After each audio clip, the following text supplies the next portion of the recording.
الحمد لله رب العالمين والصلاة والسلام على أشرف الأنبياء والمرسلين وعلى آله وصحبه أجمعين أما بعد أوصيكم ونفسي بتقوى الله تعالى. Ndugu Waislamu, na wausieni pamoja na kuihusia nafsi yangu katika kumcha Mwenyezi Mungu Subhanahu wa Ta'ala, kwani wajapata waja wa Mwenyezi Mungu kuhusiana jambo lililo bora kabisa kuliko hili la kumcha Mwenyezi Mungu Subhanahu wa Ta'ala. Tunaposoma Qur'ani, kuna neno ndani ya Qur'ani linaloitwa kullu, na neno kullu, kwa kuwa huu ni mwezi wa Qur'ani, kwa wanaosoma Qur'ani kwa kuutendea haki mwezi huu wataona neno kullu limekuja katika Qur'ani takriban mara 25. Katika hizo 25 mara 3 kullu inakuja kuzungumzia jambo linalofanana. Katika sura Al-Imran aya 185 Mwenyezi Mungu anasema baada ya bismillahir rahmanir rahim, kullu nafsin dha'iqatul maut, wa kila nafsi itaonja umauti, yani kila nafsi itakufa.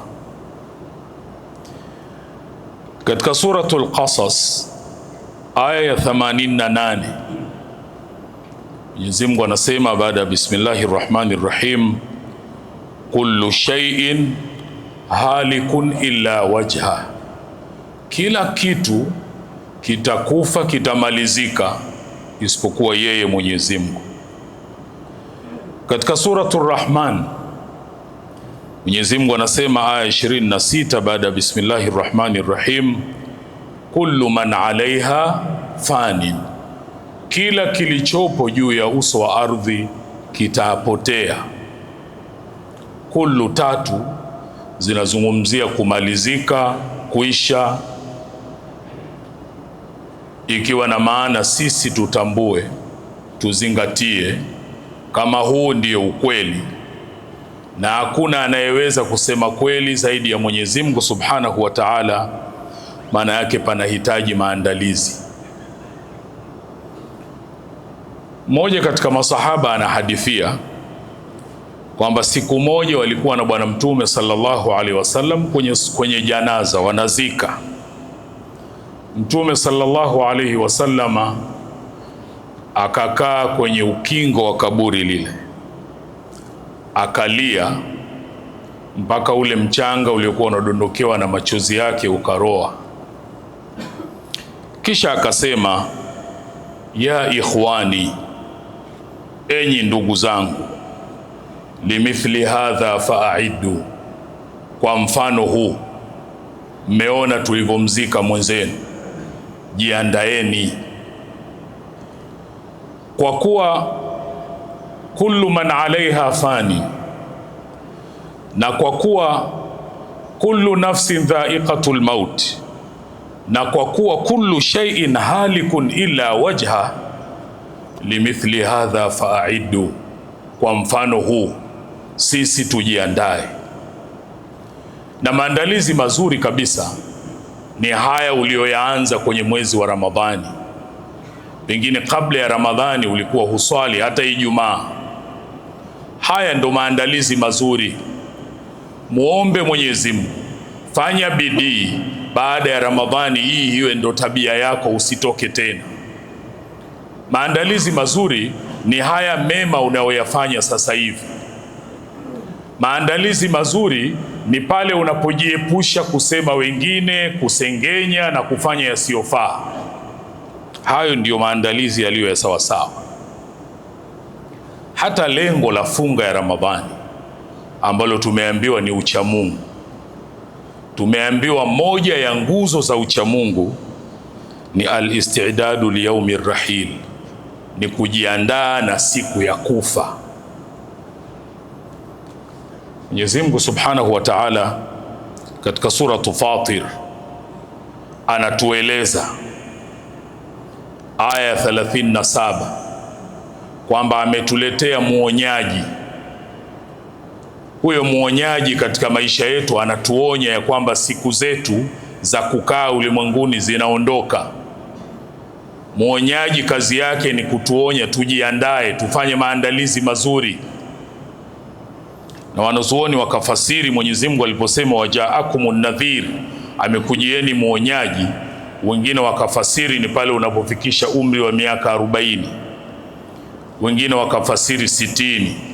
Vyovyote itakavyokuwa, unaye muonyaji ya kwamba muda wako sasa unamalizika. Inaweza kuwa kwenye maradhi, inaweza kuwa kwa kufiwa na watu wako wa karibu uliowazoea, inaweza kuwa kwa kufiwa na jirani yako. Vyovyote itakavyokuwa, maadamu tumo ulimwenguni, salamu na dalili na alama za kwamba kuna wakati tutaondoka ulimwenguni, Mwenyezi Mungu ameziweka na tunaziona.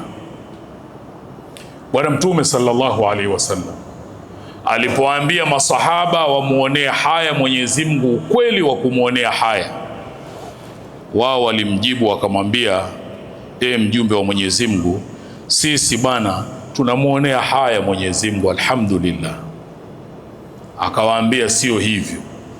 Ukweli wa kumuonea haya Mwenyezi Mungu hasa vile inavyotakiwa katika aliyoyaorodhesha, akawaambia wa antadhkura almauta walbila, ni kukumbuka kufa na kuwa kuna siku utaoza. Kufa na kuoza, ukikumbuka hilo linakusogeza kwenye kufanya anayoyapenda Mwenyezi Mungu na kuyaridhia. Kwa sababu hii ndio maana Bwana Mtume sallallahu alaihi wasallam kila alipopata fursa aliwakumbusha masahaba juu ya kifo na maisha baada ya kufa, na wao wakakumbushana, na waliofuata katika watu wema wakakumbushana. Miongoni mwao ni mtu akiitwa Uwaisul Qarni, katika tabiina wakubwa kabisa. Huyo aliwaambia watu wa mji wa Kufa, aliwaambia tawassadul mauta idha nimtum, umuhimu wa kifo ulivyo, pale mnapolala fanyeni umauti ndo mto wa kulalia. Waj'aluhu baina ayunikum idha qumtum, na mkiwa macho kwenye kila mnachofanya, kifo kiwekeni mbele ya macho yenu. Mwenyezi Mungu Subhanahu wa Ta'ala atujalie tuwe miongoni mwa waja wake walio wema, wanaoishi katika ulimwengu wakifanya yaliyo mazuri anayoyapenda na kuyaridhia. Wallahu Subhanahu wa Ta'ala yaqul فإذا قرأت القرآن فاستعذ بالله من الشيطان الرجيم. أعوذ بالله من الشيطان الرجيم. بسم الله الرحمن الرحيم. فمن كان يرجو لقاء ربه فليعمل عملا صالحا ولا يشرك بعبادة ربه أحدا. صدق الله العظيم. بارك الله لي ولكم بالقرآن العظيم ونفعني وإياكم بالآيات والذكر الحكيم. أقول قولي هذا استغفر الله العظيم لي ولكم فاستغفروه إنه هو الغفور الرحيم وهو البر الكريم.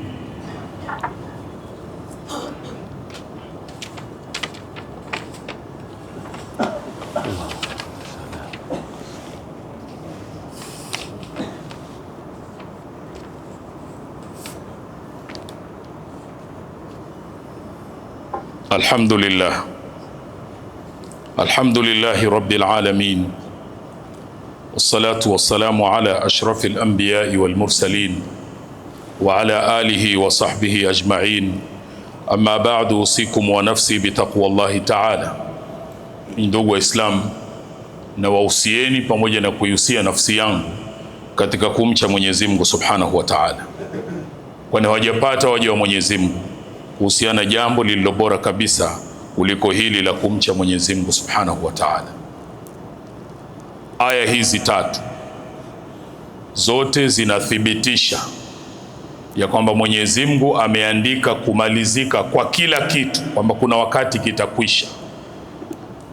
Ni mazingatio kwetu sisi kwamba kwenye hicho kila kitu na sisi tumo. Jambo lililo kubwa na muhimu ni maandalizi gani tunayo kwa ajili ya maisha baada ya kufa, kwa sababu hakuna mji wowote anaokwenda kukaa mtu baada ya kufa isipokuwa ule ule aliyokuwa anaujenga kabla ya kufa. unajenga nyumba ya namna gani utakayokwenda kuishi baada ya kufa. Unajenga nyumba ya dhulma, nyumba ya khiana, nyumba ya maasi, au unajenga nyumba ya mambo mazuri anayoyapenda Mwenyezi Mungu na kuyaridhia? Na kwa kuwa maneno haya ameyasema Mwenyezi Mungu Subhanahu wa Ta'ala, na yeye mwenyewe ametuambia katika Qur'ani, ni nani mwenye kusema kweli zaidi kuliko yeye? Ni dhahiri hakuna kwetu sisi. Kwa hivyo tu yazingatie. Na Mwenyezi Mungu anatuambia katika suratul Kahf aya ya 110, faman kana yarju liqa'a rabbih, basi yoyote kati yenu ambaye ana yakini, ana hakika ya kukutana na Mola wake, falyamal amalan salihan, afanye matendo yaliyo mazuri. Na wanazuoni wakatuambia matendo mazuri, hiyo amalun salih, inagawika kwenye sehemu tatu. Kwenye maneno, yako maneno mazuri na yako maneno sio mazuri. Maneno mazuri sote tunayajua, hayo ndo tuyaseme.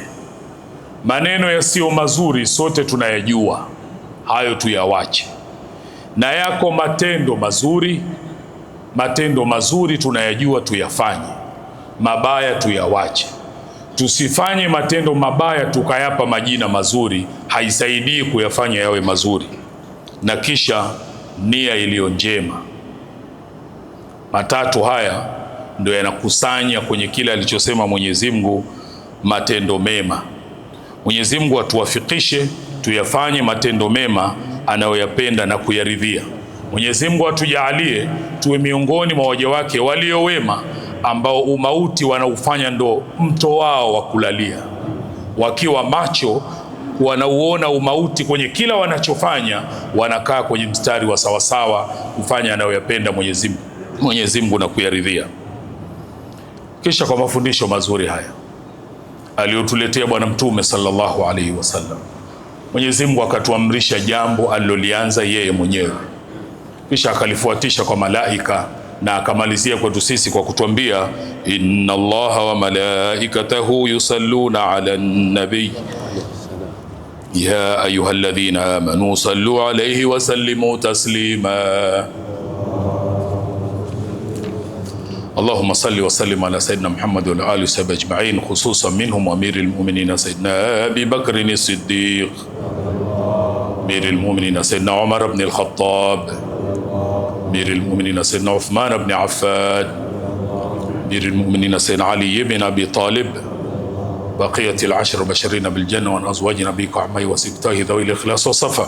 ربنا تقبل منا إنك أنت السميع العليم، وتب علينا إنك أنت التواب الرحيم، واغفر للمؤمنين والمؤمنات والمسلمين والمسلمات الأحياء منهم والأموات برحمتك يا أرحم الراحمين.